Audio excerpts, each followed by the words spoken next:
नौ खंडों में ऐसी आवाज भर रही है प्रचंड धड़, जहाँ तहाँ दौड़ रहे हैं आकाश में देवगण। या ये कौतूल देख रहे हैं, उन्हें कभी खेद होता है और कभी आनंद। खून खून गड्ढों में भर भर कर जम रहा है और उन पर धूल उड़ उड़ कर पड़ रही है। वह दृश्य ऐसा होता है मानो अंगारों के ढेरों पर राख छा रही हो। घायल वीर कैसे शोभित है, जैसे फूले हुए पलाश के पेड़। लक्ष्मण और मेघनाथ दोनों योद्धा अत्यंत क्रोध करके एक दूसरे से भिड़ते हैं। एक दूसरे को कोई किसी को जीत नहीं सकता। राक्षस छल बल माया और अनीति अधर्म करता है। तब भगवान अनंत जी लक्ष्मण जी क्रोधित हुए और उन्होंने तुरंत उनके रथ को तोड़ डाला और सारथी को टुकड़े टुकड़े कर दिए। शेष जी लक्ष्मण जी उस पर अनेक प्रकार के प्रहार करने लगे। राक्षस के प्राण मात्र शेष रह गए। रावण पुत्र मेघनाथ ने मन में अनुमान किया कि अब तो प्राण संकट आ बना है, ये मेरे प्राण हर लेंगे। तब अपने उसने वीर घातिनी शक्ति चलाई। ये तेज पूर्ण शक्ति लक्ष्मण जी की छाती में लगी। शक्ति के लगने से उन्हें मूर्छा आ गई। तब मेघनाथ भय छोड़कर उनके पास चला गया। मेघनाथ के समान 100 करोड़ अगणित योद्धा उन्हें उठा रहे हैं, परंतु जगत के आधार श्री शेष जी लक्ष्मण जी उनसे कैसे उठते। तब वे लज्जा कर चले गए। शिव जी कहते हैं, गिरिजे सुनो, प्रलय काल में जिन शेषनाग के क्रोध की अग्नि 14 भुवनों को तुरंत ही जला डालती है और देवता मनुष्य तथा समस्त चराचर जीव जिनकी सेवा करते हैं, उनको संग्राम में कौन जीत सकता है। इस लीला को वही जान सकता है जिस पर श्री राम जी की कृपा हो। संध्या होने पर दोनों ओर की सेनाएं लौट पड़ी। सेनापति अपनी अपनी सेनाएं संभालने लगी। व्यापक ब्रह्म अजय संपूर्ण ब्रह्मांड के ईश्वर और करुणा की खान श्री रामचंद्र जी ने पूछा, लक्ष्मण कहाँ है। तब तक हनुमान उन्हें ले आए। छोटे भाई को इस दशा में देखकर प्रभु ने बहुत ही दुख माना। जाम्बवान ने कहा, लंका में सुषेण वेद रहता है, उसे ले आने के लिए किसको भेजा जाए। हनुमान जी छोटे रूप धर कर गए और सुषेण को उसके घर समेत तुरंत ही उठा लाए। सुषेण ने आकर श्री राम जी के चरणारविंदों में सिर नवाया। उसने पर्वत और औषधों का नाम बताया और कहा कि तुम हे पवन पुत्र औषधि ले आओ। श्री राम जी के चरण कमलों को हृदय में धरकर और पवन पुत्र हनुमान जी अपना बल बखान कर यथार्थ मैं अभी लिए आता हूँ ऐसा कहकर चले। उधर एक गुप्तचर ने रावण को इस रहस्य को खबर दी। तब रावण काल नेमी के घर आया। रावण ने उनको सारा मर्म हाल बताया। काल नेमी ने सुना और बार बार सिर पिटा, खेद प्रकट किया। उसने कहा, तुम्हारे देखते देखते जिसने नगर जला डाला उसका मार्ग कौन रोक सकता है। श्री रघुनाथ जी का भजन करके तुम अपना कल्याण करो। हे नाथ, झूठी बकबक छोड़ दो। नेत्र को आनंद देने वाले नील कमल के समान सुंदर श्याम शरीर को अपने हृदय में रखो। मैं तू मतलब भेदभाव और समता ममता रूपी मूढ़ता को त्याग दो। महामोह मतलब अज्ञान रूपी रात्रि से जो सो रहे हो सो जाग उठो। जो काल रूपी सर्प का भी भक्षण है, वही स्वप्न में भी वह रण में जीते जा सकते हैं। उसकी ये बातें सुनकर रावण बहुत ही क्रोधित हुआ। तब काल नेमी ने मन में विचार किया कि इसके हाथ से मरने की अपेक्षा श्री राम जी के दूत के हाथों से ही मरू तो अच्छा है। ये दुष्ट तो पाप और समूह से रत है। ये मन ही मन ऐसा वो कहकर चला और उसने मार्ग में माया रची। तालाब मंदिर और सुंदर बाग बनाया। हनुमान जी ने सुंदर आश्रम देखकर सोचा कि मुनि से पूछकर जल पी लूं, जिससे थकावट दूर हो जाए। राक्षस वहाँ कपट से मुनि का वेश बनाए विराजमान था। वह मूर्ख अपनी माया से मायापति के दूत को मोहित करना चाहता था। मारुति ने उसके पास जाकर मस्तक नवाया। वह श्री राम जी के गुणों की कथा कहने लगा। वह बोला, रावण और राम में महान युद्ध हो रहा है। राम जी जीतेंगे, इसमें संदेह नहीं है। भाई, मैं यहाँ रहता हुआ ही सब देख रहा हूँ। मुझे ज्ञान दृष्टि का बहुत बड़ा बल है। हनुमान जी ने उनसे जल मांगा तो उसने कमंडलू दे दिया। हनुमान जी ने कहा, थोड़े जल से मैं तृप्त नहीं होगा। तब वह बोला, तालाब में स्नान करके तुरंत लौट आओ, मैं तुम्हें दीक्षा दूं जिससे तुम ज्ञान प्राप्त करो। तालाब में प्रवेश करते ही एक मगरी ने कुलाकर उसी समय हनुमान जी का पैर पकड़ लिया। हनुमान जी ने उसे मार डाला। तब वह दिव्य देह धारण करके विमान पर चढ़कर आकाश को चली। उसने कहा, हे वानर, मैं तुम्हारे दर्शन से पाप रहित हो गई। तात श्रेष्ठ मुनि का शाप मिट गया है। कपि ये मुनि नहीं है, घोर निशाचर है, मेरा वचन सत्य मानो। ऐसा कहकर ज्यों ही वह अप्सरा गई त्यों ही हनुमान जी निशाचर के पास गए। हनुमान जी ने कहा, हे मुनि, पहले गुरु दक्षिणा ले लीजिए, पीछे आप मुझे मंत्र दीजिएगा। हनुमान जी ने उसके सिर को पूछ के लपेटकर उसे पछाड़ दिया। मरते समय उसने अपना राक्षसी शरीर प्रकट किया। उसने राम राम कहकर प्राण छोड़े। ये उनके मुंह से राम नाम का उच्चारण सुनकर हनुमान जी मन में हर्षित होकर चले। उन्होंने पर्वत को देखा पर औषध न पहचान सके।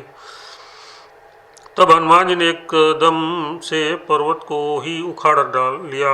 पर्वत लेकर हनुमान जी रात ही में आकाश मार्ग से दौड़ चले और अयोध्यापुरी के ऊपर पहुंच गए। भरत जी ने आकाश में अत्यंत विशाल स्वरूप देखा। तब मन में अनुमान किया कि ये कोई राक्षस है। उन्होंने कान तक धनुष को खींचकर बिना फल का एक बाण मारा। बाण लगते ही हनुमान जी राम राम रघुपति का उच्चार करते हुए मूर्छित होकर पृथ्वी पर गिर पड़े। प्रिय वचन राम नाम सुनकर भरत जी उठकर दौड़े और बड़ी उतावली से हनुमान जी के पास आए। हनुमान जी को व्याकुल देखकर उन्होंने हृदय से लगा लिया। बहुत तरह से जगाया पर वे जागते न थे। तब भरत जी का मुख उदास हो गया। वे मन में बड़े दुखी हुए और नेत्रों में विषाद के आंसू का जल भरकर ये वचन बोले, जिस विधाता ने मुझे श्री राम जी से विमुख किया उसी ने फिर ये भयानक दुख भी दिया। यदि मन वचन और शरीर से श्री राम जी के चरणों कमलों में मेरा निष्कपट प्रेम हो और यदि श्री रघुनाथ जी मुझ पर प्रसन्न हो तो ये वानर थकावट और पीड़ा से रहित हो जाए। ये वचन सुनते ही कविराज हनुमान जी कौशलपति श्री रामचंद्र जी की जय हो कहते हुए उठ बैठे। भरत जी ने वानर हनुमान जी को हृदय से लगा लिया। उनका शरीर पुलकित हो गया और नेत्रों में आनंद तथा प्रेम के आंसुओं का जल भराया। रघुकुल तिलक श्री राम जी का स्मरण करके भरत जी के हृदय में प्रीति समाती न थी। भरत जी बोले, तात छोटे भाई लक्ष्मण तथा माता जानकी सहित सुख निधान श्री राम जी की कुशल कहो। वानर हनुमान जी ने संक्षेप में सब कथा कही। सुनकर भरत जी दुखी हुए और मन में पछताने लगे।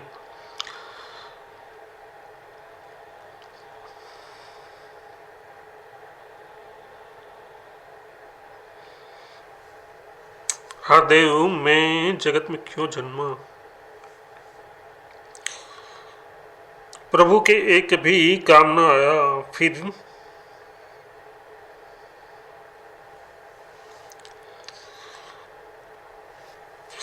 अवसर विपरीत समय जानकर मन में धीरज धरकर बलवीर भरत जी हनुमान जी से बोले, तात तुमको जाने में देर होगी और सवेरा होते ही काम बिगड़ जाएगा। अतः तुम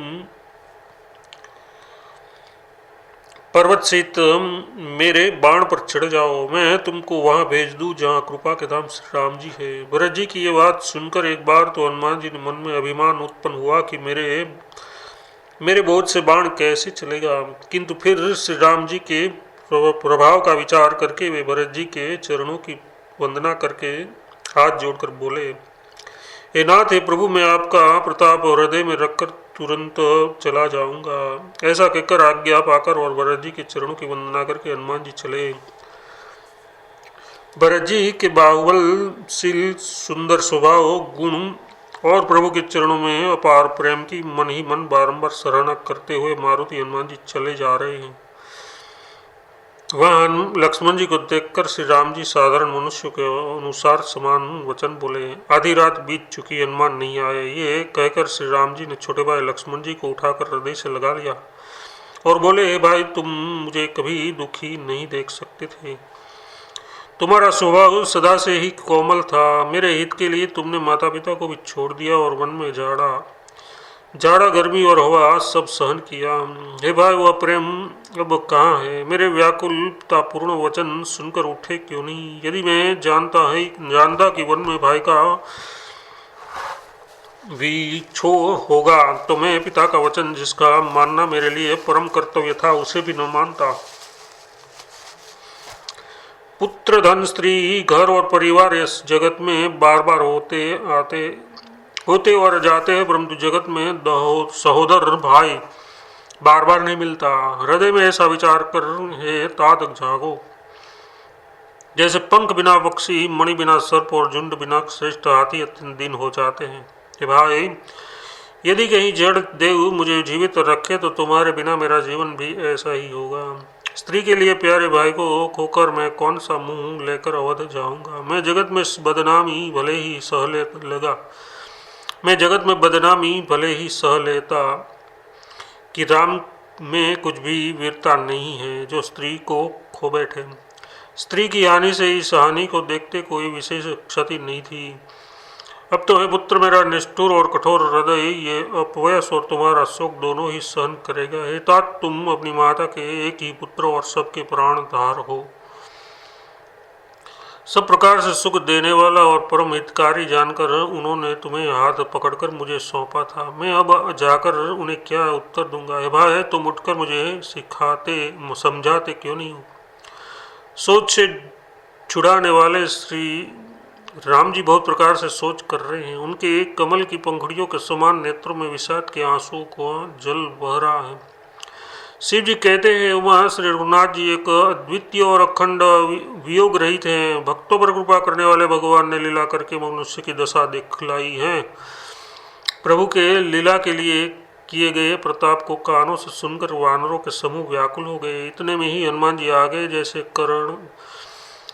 करुण रस के प्रसंग में वीर रस का प्रसंग आ गया हो। श्री राम जी हर्षित होकर हनुमान जी से गले लगकर मिले। प्रभु परम सुजान, चतुर और अत्यंत ही कृतज्ञ हैं। तब वैद्य सुसेन ने तुरंत उपाय किया जिससे लक्ष्मण जी हर्षित होकर उठ बैठे। प्रभु भाई को हृदय से लगाकर मिले। भालू और वानरों के समूह सब हर्षित हो गया। फिर हनुमान जी ने वैद्य को उसी प्रकार वहां पहुंचा दिया जिस प्रकार वे उस बार पहले उसे ले आए थे। यह समाचार जब रावण ने सुना तब उसने अत्यंत विषाद से बार बार सिर पिटा। वह व्याकुल होकर कुंभकर्ण के पास गया और बहुत से उपाय करके उसने उनको जगाया।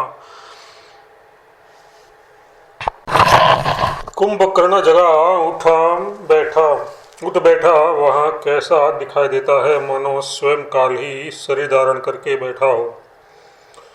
कुंभकर्ण ने पूछा, भाई कहो तो तुम्हारे मुख सुख क्यों रहे? उस अभिमानी रावण ने उससे जिस प्रकार से वह सीता जी को हर लाया था तब से अब तक को सारी कथा कही। फिर कहा, तात वानरों ने सब राक्षस मार डाले, बड़े बड़े योद्धाओं का भी संहार कर डाला। दुर्मुख देवद शत्रु देवांतक नरांतक भारी योद्धा अतिकाय और अकंपन तथा महोदर आदि दूसरे सभी रणधीर वीर रणभूमि में मारे गए।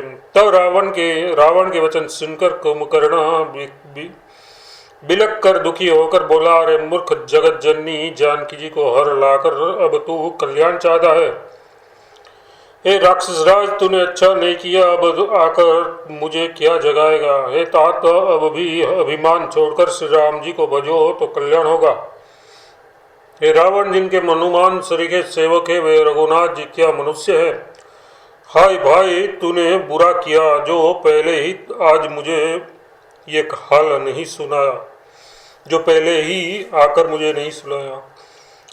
हे स्वामी, तुमने उस परम देवता का विरोध किया जिसके शिव ब्रह्मा आदि देवता सेवक है। नारद मुनि ने मुझे जो ज्ञान कहा था वो मैं तुमसे कहता हूँ, पर अब तो समय जाता रहा। हे भाई, अब तो अंतिम बार एक बार भरकर मुझसे मिल ले, मैं जाकर अपने नेत्र सफल करूँ। तीनों तापों को छुड़ाने वाले श्याम शरीर का कमल नेत्र श्री राम जी के जाकर दर्शन करो। श्री राम जी के रूप और गुणों को स्मरण करके वह एक क्षण के लिए प्रेम में मग्न हो गया। फिर रावण ने करोड़ों घड़े मदिरा और अनेकों भैंस मंगाए। भैंसे खाकर और मदिरा पीकर वह वज्रपात बिजली गिरने के समान गरजा। मद से चूर रण के उत्साह से पूर्ण कुंभकर्ण किला छोड़कर चला, सेना भी साथ नहीं ली। उसे देखकर विभीषण आगे आए और उनके चरणों पर गिर पड़ अपना नाम सुनाया। छोटे भाई को उठाकर अपने हृदय से लगा लिया और श्री रघुनाथ जी का भक्त जानकर वे उनसे मन को प्रिय लगे। विभीषण ने कहा, दात परम हितकर सलाह एवं विचार कहने पर रावण ने मुझे लात मारी। उसी ग्लानि के मारे वे श्री राम जी के रघुनाथ जी के पास चला आया। दिन देखकर प्रभु के मन को मैं बहुत प्रिय लगा। कुंभकर्ण ने कहा, पुत्र सुन, रावण तो काल के वश हो गया है, उसके सिर मृत्यु नाच रही है, वह क्या अब उत्तम शिक्षा मान सकता है? हे विभीषण, तू धन्य है, धन्य है, धन्य है। तात तू राक्षस कुल का भूषण हो गया। हे भाई, तूने अपने कुल को देदीप्यमान कर दिया, जो शोभा और मुख के समुद्र श्री राम जी को बजा।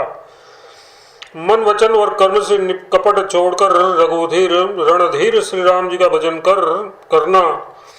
हे भाई, मैं काल मृत्यु के वश हो गया हूँ, मुझे अपना पराया नहीं सूझता, इसलिए अब तू जाओ।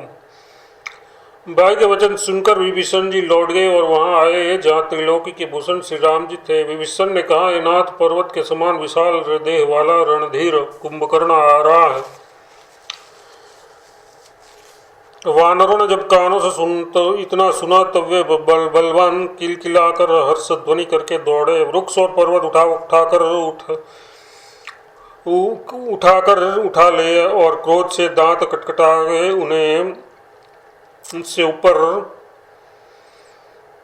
डालने लगे। रीछ वानर एक एक बार में ही करोड़ों पहाड़ों के शिखरों से उस पर प्रहार करते हैं, परंतु इससे न तो उसका मन ही मुड़ा विचलित हुआ और न शरीर ही टाले टला। जैसे मदार के फलों की मार से हाथी पर कुछ भी असर नहीं होता। तब हनुमान जी ने उसे एक घूसा मारा, जिससे वह व्याकुल होकर पृथ्वी पर गिर पड़ा और सिर पीटने लगा। फिर उसने उठकर हनुमान जी को मारा। वे चक्कर खाकर तुरंत ही पृथ्वी पर गिर पड़े। फिर उसने नल नील को पृथ्वी पर पछाड़ दिया और दूसरे योद्धाओं को भी जहां तहां पटक पटक कर डाल दिया। वानर सेना भाग चली, सब अत्यंत भयभीत हो गए, कोई सामने नहीं आता। सुग्रीव समीप अंगद आदि वानरों को मूर्छित करके फिर वह अपरिमित बल की सीमा कुंभकर्ण वनराज सुग्रीव को काख में दबाकर चला। शिव जी कहते हैं, वहाँ श्री रघुनाथ जी वैसे ही नरलीला कर रहे हैं जैसे गरुड़ और सांपों के समूह में मिलकर खिलता हो, जो भौं के इशारों मात्र से बिना परिश्रम के काल को भी खा जाता है, उसे कहीं ऐसी लड़ाई शोभा देती है। भगवान इसके द्वारा जगत को पवित्र करने वाली वह कीर्ति फैलाएंगे, जिसे गा गाकर मनुष्य भवसागर से तर जाएंगे। मूर्छा जाती रही, तब मारुति हनुमान जी जागे और फिर वे सुग्रीव जी को खोजने लगे। सुग्रीव की भी मूर्छा दूर हुई, तब वे मुर्दे से होकर खिसक गए, आंख से नीचे गिर पड़े। कुंभकर्ण ने उसको मृतक जाना। उन्होंने कुंभकर्ण के नाक कान दांतों से काट लिए और फिर गरज कर आकाश की ओर चले। जब कुंभकर्ण ने जाना, उसने सुग्रीव का पैर पकड़कर उनको पृथ्वी पर पछाड़ दिया। फिर सुग्रीव ने बड़ी कुर्ती से उठाकर उसको मारा और तब बलवान सुग्रीव प्रभु के पास आए और बोले, कृपा निधान प्रभु की जय हो, जय हो, जय हो। नाक कान काटे गए ऐसा मन में जानकर बड़ी ग्लानि हुई और वह क्रोध करके लौटा। एक तो वह स्वभाव आकृति से ही भयंकर था और फिर बिना नाक कान का होने से और भी भयानक हो गया। उसे देखकर ही वानरों की सेना में भय उत्पन्न हो गया। रघुवंश मणि की जय हो, जय हो, जय हो ऐसा पुकार कर वानर हूं करके दौड़े और सबने एक ही साथ उस पर पहाड़ और वृक्षों के समूह छोड़े। रण के उत्साह से कुंभकर्ण विदृढ़ होकर उससे सामने ऐसा चला मानो क्रोधित होकर काल ही आ रहा हो। वह करोड़ों करोड़ों वानरों की एक साथ पकड़ पकड़ कर खाने लगा। वे उनके मुंह में इस तरह घुसने लगा मानो पर्वत की गुफा में टिठिया समा रही हो। सैकड़ों करोड़ों वानरों को पकड़कर उसने शरीर से मसल डाला। करोड़ों को हाथों से मसल कर पृथ्वी की धूल में मिला दिया। पेट में गए हुए भालू और वानरों ने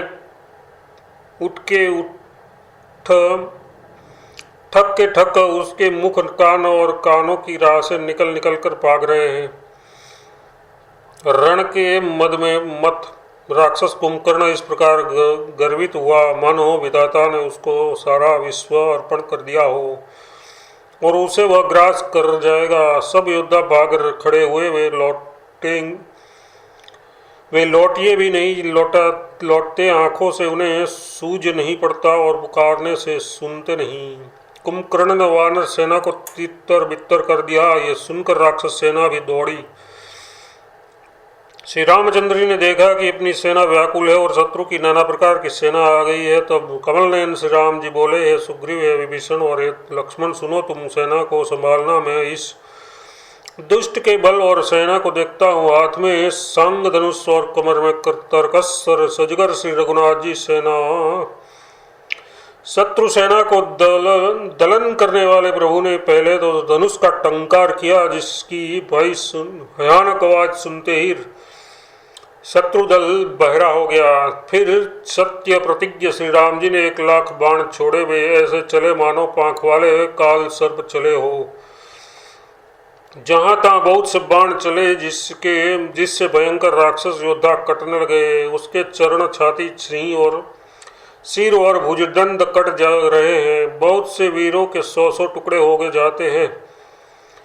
घायल चक्कर खा कर पृथ्वी पर पड़ रहे हैं। उत्तम योद्धा फिर संभल कर उठते और लड़ते हैं। बाण लगते ही वे मेघ की तरह गरजते हैं। बहुत से तो कठिन बाणों को देखकर ही भाग जाते हैं।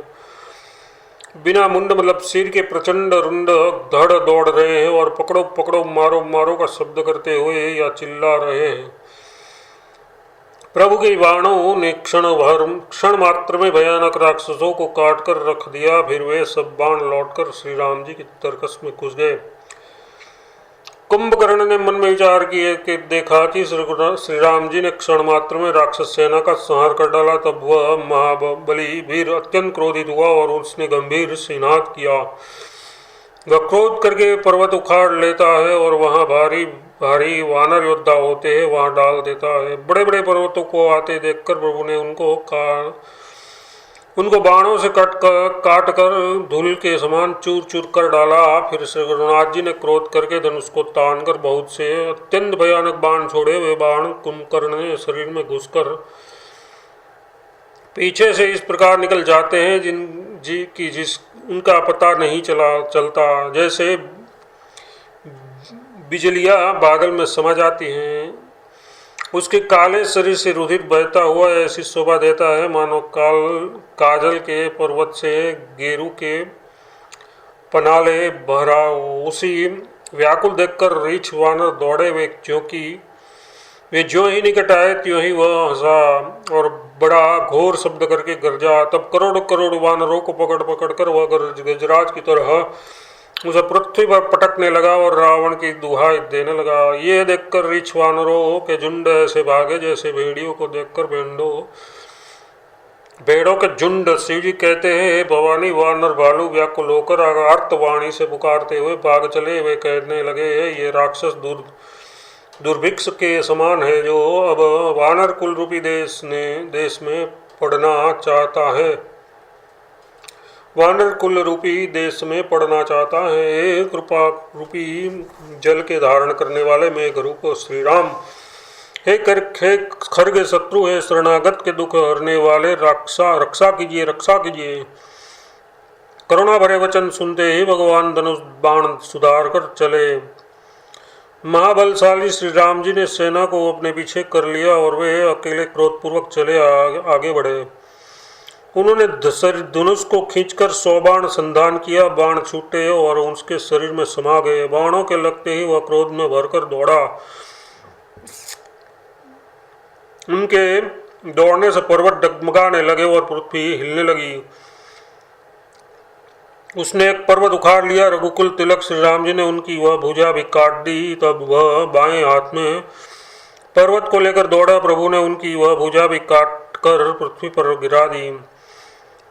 भुजाओं के कट जाने पर वह दुष्ट एक ऐसी शोभा पाने लगा जैसे बिना पंख का मंदराचल पर वह पहाड़ हो। उसने उग्र दृष्टि से प्रभु को देखा, मानो तीनों लोगों को निगल जाना चाहता हो। वह बड़े जोर से चिदाड़ करके मुंह फैलाकर दौड़ा। आकाश में सिद्ध और देवता डरकर हाहाकार इस प्रकार पुकारने लगे, करुणानिधान भगवान ने देवताओं को भयभीत जाना। तब उन्होंने धनुष को कान तक तान कर राक्षस के मुख को बाणों के समूह से भर दिया, तो भी वह महाबली पृथ्वी पर न गिरा। मुख में बाण भरे हुए वह प्रभु के सामने दौड़ा, मानो काल रूपी सजीव तरकस ही आ रहा हो। तब प्रभु ने क्रोध करके तीक्ष्ण बाण लिया और उसके सिर को धड़ से अलग कर दिया। वह सिर रावण के आगे जा गिरा। उसे देखकर रावण ऐसा व्याकुल हुआ जैसे मणि के छूट जाने पर सर्प। कुंभकर्ण का प्रचंड धड़ दौड़ा, जिससे पृथ्वी धसी जाती थी।